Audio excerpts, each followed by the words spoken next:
I've been a cop in a small town in West Virginia for a lot of years. Our population is only around 3,000 people. It's generally pretty quiet when you're patrolling a town that size. There are mostly just small shenanigans to deal with. One day a report came in on a runaway teenager. I knew of the family, and this girl had run away a few times before. She was 16 or 17 years old by then. She and her mother had a real troubled relationship. The father had moved out and gone to live in another state.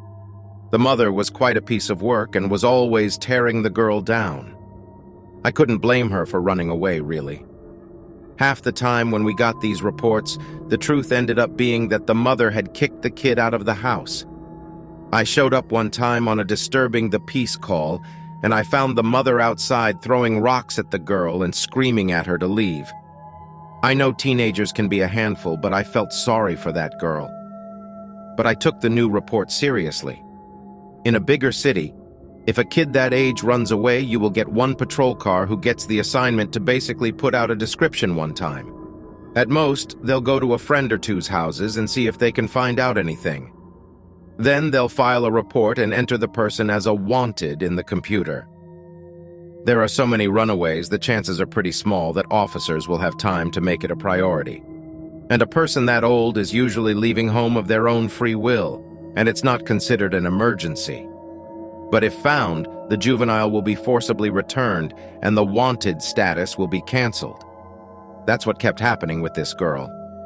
This time, the report said that she had gone off with some kid on a motorcycle. With our small-town caseload, I had the luxury of spending the time it took to ask questions and to run down the leads. A friend of hers said they had camping gear with them and had mentioned heading toward Sutton Lake. I was familiar with that area. My own family had spent a good amount of time camping and fishing there. Now that it was early summer, that would be a good place to hide out. I was personally invested in making sure this girl was okay. No one had any idea who the guy was that she was with, but it did sound like he was of a similar age. If a girl runs off with an older guy, there are criminal charges he can face, like endangering the welfare of a minor. At around 8 p.m., I headed east on Interstate 79 and then turned off toward the Elk River Wildlife Area. Before you get to the lake, there's a small cemetery that you go by called Poplar Ridge. I was passing by there when I noticed a motorcycle parked near one of the buildings.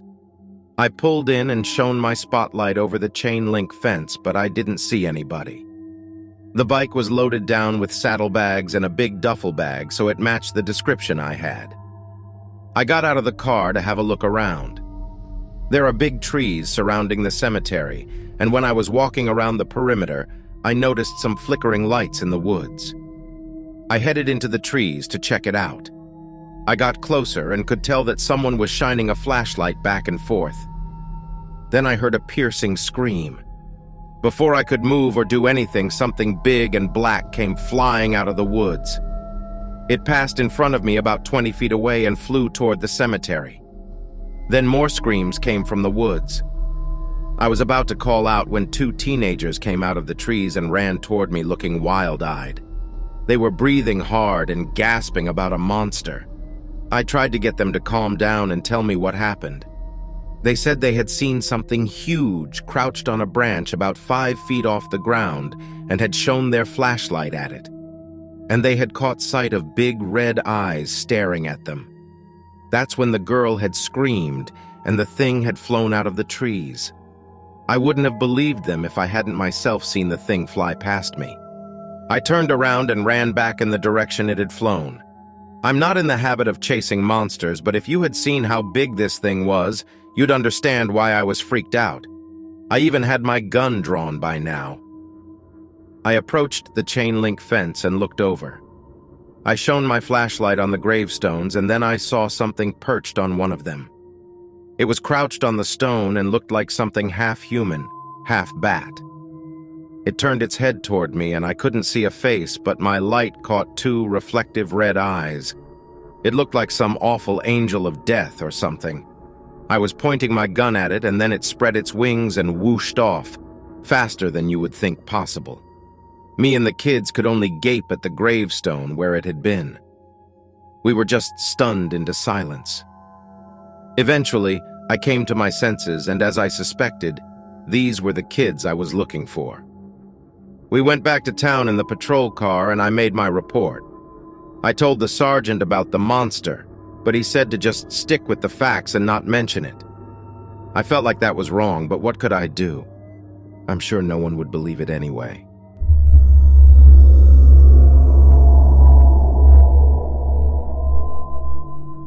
About 5 years ago, me and a buddy of mine decided to do a long road trip during the summer. We were just out of college and wanted to go look around the country before we got tied down to a job. We wanted to travel around the US and kind of scope out different areas to see if a particular state might appeal to us.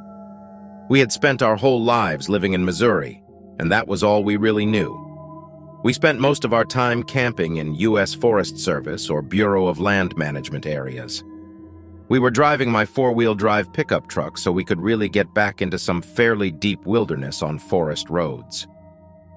After about a month on the road, we ended up on some BLM land near Black Canyon of the Gunnison National Park in Colorado. It was our last night in Colorado, and we were exhausted from doing a 14-miler earlier that morning. Colorado had been a real adventure for us with those incredible Rocky Mountains. There was the option of camping at the national park, but that would have cost us money. We were still basically just broke college kids.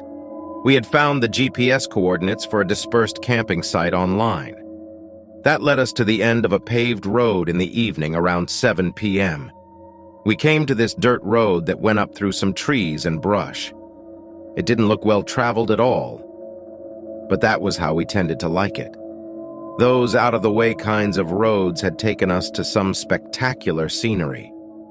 This dirt road made its way to the top of a hill that had some amazing views of snow-capped mountains. We didn't pass a car the whole way up. It was a pretty rough road, but my truck made it up to the campsite easily. When we got there, we sat in the truck scoping it out. It wasn't the best site we'd been to, but it wasn't the worst. There was no restroom of any kind, but there was a fire pit and lots of trees. But we also saw an abandoned couch and some other odd signs of human trash. It actually started feeling a little bit off-putting. The vibes were kind of weird. But it was getting late and we were too tired to look for something better. We got out of the truck and started walking around. We found some garbage bags wrapped in duct tape. I was like, this seems like a place that we would find a body or something. My friend agreed. Neither one of us loved the setting. We noticed a trail that seemed to go in a circle around the top of the hill. We decided to check that out before we committed to staying. We found some more trash and what looked like old clothes, but nothing that made us feel like we should leave. It was getting close to dark, so we decided to cowboy camp instead of setting up all of our gear. That just meant sleeping on a tarp in our sleeping bags under the stars. That 14-miler we had hiked earlier in the day had really taken it out of us. And we weren't completely used to the altitude yet. Back in Missouri, we were at something like 500 feet altitude. And now we were over 8,000 feet up. We figured we would get a nice fire going and get to finishing off the case of beer we had been working on. But even with a nice buzz going, we still felt a little uneasy. Every couple of minutes, one of us would shine a light into the woods. We kept thinking that we had heard something. Even though this was like our 30th consecutive night sleeping outside, it didn't exactly feel comfortable. But it was late, so we started getting ready for bed. We had our bear spray and headlamps ready. I stepped into the woods to go pee and walked about 15 feet into the trees. As I was standing there peeing, I started hearing this loud sound of something crashing through the woods. I turned on my headlamp and my knees almost buckled. In the center of my beam was a bunch of bleached bones laying there in a pile. That, in combination with the crashing sounds, was giving me some serious panic. If I hadn't already been peeing, I would have probably peed my pants. I yelled out to my friend to get over there. I don't know why I didn't just run back to the truck. He ran over and shone his headlamp on the scene in front of us. That was when we started hearing this growling sound and smelling this horrible garbage smell, like really rotten garbage.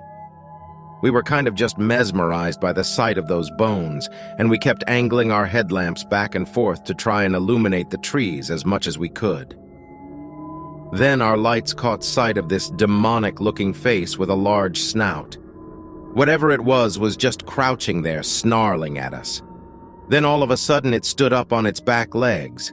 It looked something like a giant hyena about 5 feet tall.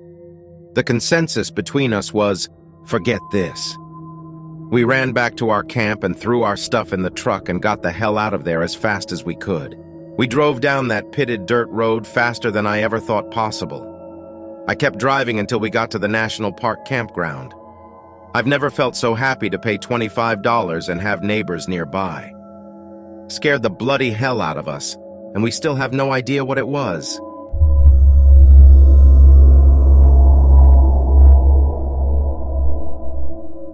I've never really gotten into stories about strange happenings, but a few years back when I was out in the Humboldt County area, something happened that made me a believer.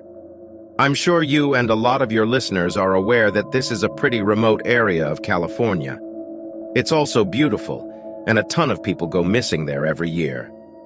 I live in Nevada, but my cousin, who I've always been close with, lives in California. In 2012, I was heading to college, so we decided to do a bit of a road trip through Northern California before I had to live in a dorm. My cousin, I'm going to call him Todd for privacy reasons, is no stranger to the northern part of the state. He's a bit of a daredevil and is always trying crazy, risky sports and hobbies.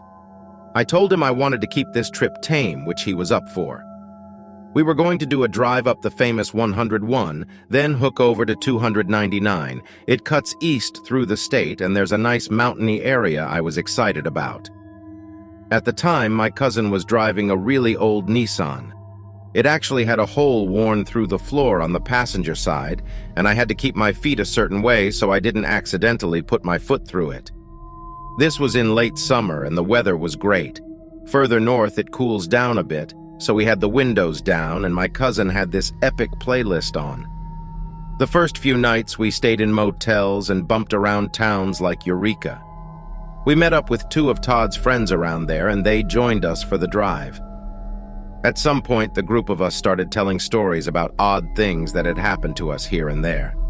I didn't have much to contribute. Like I said, I had a pretty tame life growing up. No weird experiences. But one of the girls who was with us, Catherine, seemed really into this stuff. She'd had a few different encounters, as she called them. At first, me, Todd, and the other friend kind of laughed and made fun of Catherine a bit. But after about an hour of chatting on this topic, it was obvious she was getting upset about us not believing her. The mood in the car had also changed, maybe just because it was coming on nighttime. We were on 299, but not too far along it.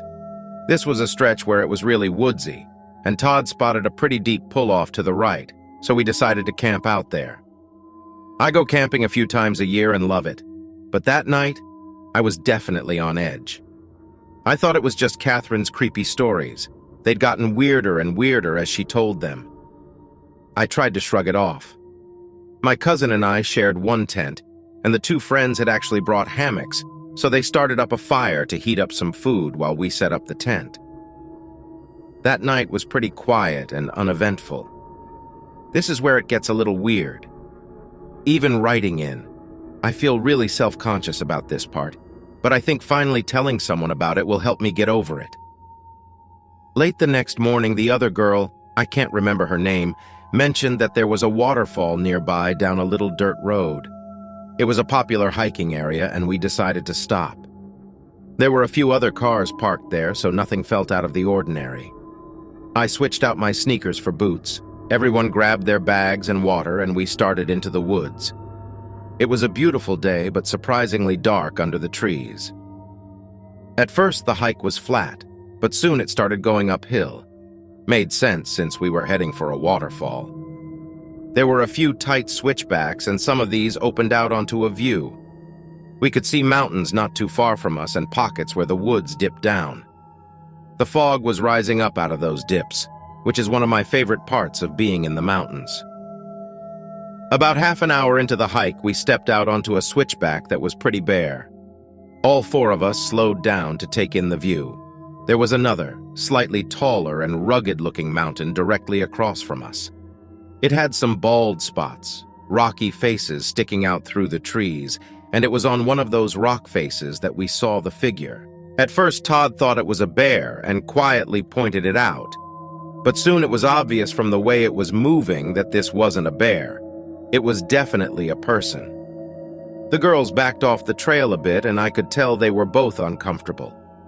I joined them quickly because the figure across the way from us turned, and it was definitely a person, a guy wearing a dark cloak.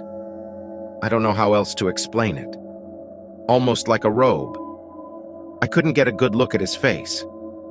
It was immediately a weird thing to see in the middle of the woods, and the fact that he looked like he was just waiting for something really freaked me out. Todd was standing near the edge of the switchback, basically holding his breath. I had this horrible feeling that something bad was going to happen if the guy turned and saw us. Luckily, right then, a family with a few young kids came trudging down the trail toward us.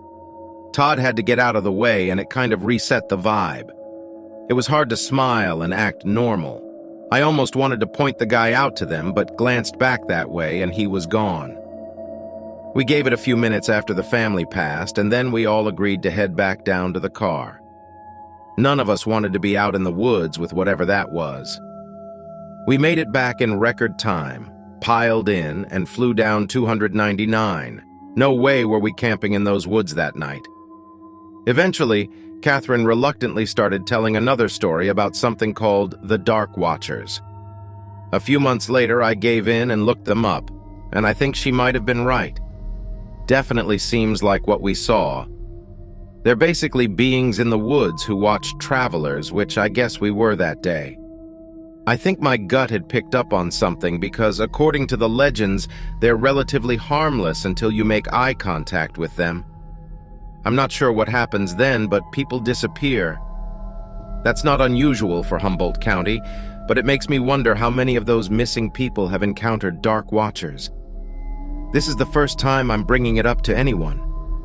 Only Todd and the girls know what we experienced that day.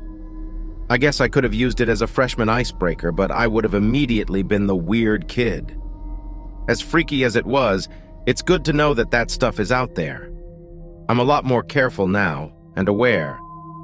Thanks again for listening and for getting info like this out there.